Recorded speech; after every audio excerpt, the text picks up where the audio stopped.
Hi guys, here's the third and final analysis of a persuasive speech or response for stage 2 English. Once again, I've chosen a topic that isn't necessarily too scientific or factual, just to reinforce that it's not necessarily what you argue, but how you argue it in a professional tone using both facts, expert opinion, statistic, and of course, emotive language. Also remembering that it's about who you're arguing towards, the tone, and also the number of techniques that you use in a formal speech or persuasive response. So for this example, we have why World Wrestling Entertainment, so WWE, should fear independent wrestling promotions. And this student was quite passionate about wrestling. So let's look at the introduction.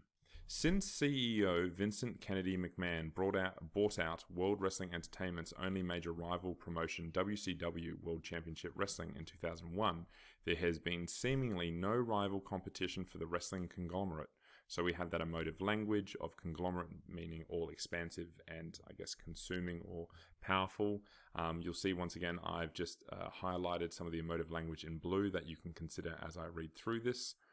Many argue that despite its failing ratings, WWE still has no major rival competitor and still has monopoly over the pro wrestling industry. So this is backed by a reference or footnote, but it is still making a generalization because it's saying many argue, so a collective. Despite the growing success of promotions such as NJP or New Japan Wrestling and Ring of Honor, the ratings do not come close to that of the behemoth WWE. So you get that sense of emotive response when we think of behemoth in meaning large and powerful and strong. WWE's competition, so a bit of, air quoting sarcasm there, is still only viewed as competition for second place. So a nice little play on words there of competition. But is this a fair analysis of the burgeoning independent scene?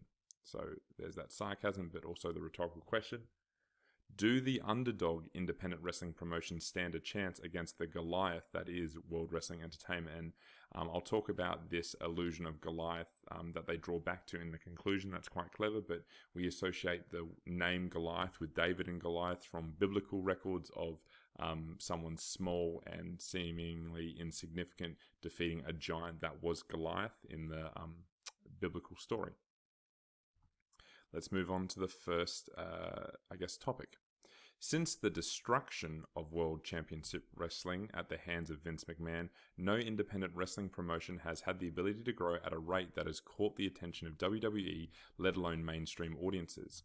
This has meant that McMahon has hardly even glanced at other promotions. For the past 10 years, the second biggest wrestling promotion has been TNA Impact, recently rebranded Impact Wrestling. So there's that parenthesis of just additional but necessary commentary or information.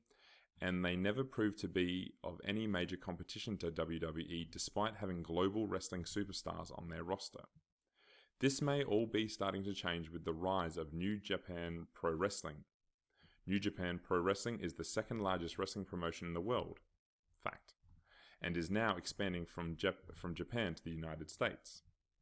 The growing popularity of NJPW is clear considering the leap some of WWE's top talent is making to the promotion, so that metaphor of making the, figurative leap or leaving WWE for other promotions. Longtime WWE superstar Chris Jericho has made the leap to the promotion is currently reigning IWCP Intercontinental Champion. His debut match at Wrestle Kingdom 12, NJP's answer to WWE's WrestleMania, saw over 30,000 live spectators. So we have some nice statistics and, in a sense, anecdotal evidence of this NJPW kind of competing and to an extent, even though independent, surpassing WrestleMania and WWE, with record numbers being from foreign countries such as the United States. Jericho has stated that New Japan has paid him the most money for the least amount of matches that he's ever made. So it's an expert opinion. Not for years have rival promotions been able to offer more money to wrestlers than WWE. This shows that record numbers of heads are turning, so that metaphor or cliche of heads turning, from WWE to New Japan. So with each topic, they still give statistics or a key example and argument as to why. I guess WWE should fear independent wrestlers, but draw upon it in the linking sentence of their teal statement for that specific paragraph and point. There are many flaws to WWE's, so nice generalization there, product that wrestling fans worldwide would like to see repaired. Throughout its evolution as a company, WWE has placed many limitations on itself it did not once possess. Probably the largest bone to pick, so nice little metaphor there, fans have with the program is its PG rating. During the height of WWE's success, the show was raunchy, controversial, and targeted towards older audiences, so nice little triplet there. Once its competition died out, so metaphor, WWE became rated PG in order to cater to its younger fan base. Fans worldwide have lamented this change, and the ratings of the product reflect this. Rival promotions such as New Japan Pro Wrestling, Ring of Honor, and Impact Wrestling do not have this limitation and have the potential to use this to their advantage. If New Japan's expansion proves as successful as it's looking to be, providing an alternative wrestling show that caters to older audiences would prove to be a great attraction to the show. NJPW already holds the moniker of being the cool promotion of today and could truly capitalize on this. The promotion has parallels to WWE's most successful Attitude Era in that it allows swearing, edgy content, and has similar fractions and stables. So using specific terminology with regards to wrestling there. In addition to this, so they're using little connections or connectives statements to build upon their example. Independent promotions already are attracting audiences by putting larger amounts of creative control in the hands of the wrestlers. WWE has become notorious for watering down, so there's that terminology of weakening characters by not involving the wrestlers in the creative process and heavily scripting promos, dialogue. A major draw to independent promotions already is that the wrestlers have a much larger hand in creating their characters. This has not only kept large names from signing to WWE, but has proven more effective in creating superstar characters than WWE's process. Former WWE superstar Cody Rhodes was a consistent mid-card act for almost 10 years, yet was never a top guy.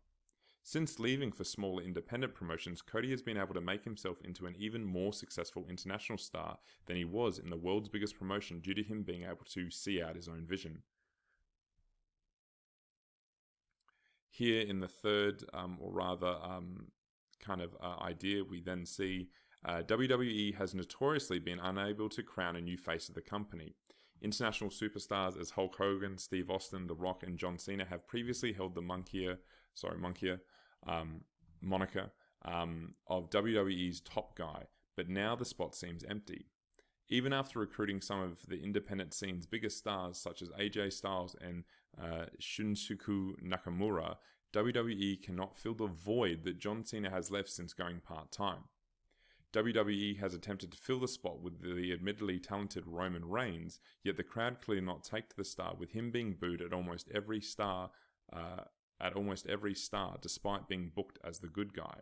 So there's a nice little rebuttal in there in terms of acknowledging that they do have the attempt, but then factually saying why this isn't the case.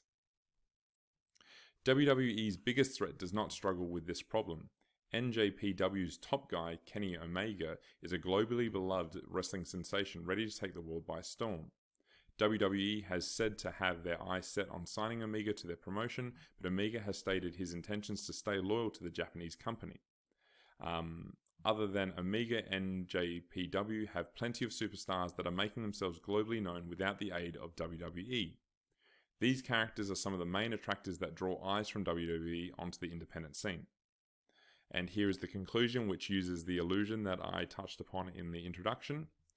With explosive talent, growing audiences, creative freedom, and successful expansions into mainstream, so I like how they've kind of summarized their points there, independent wrestling promotions have given WWE executives a lot to worry about.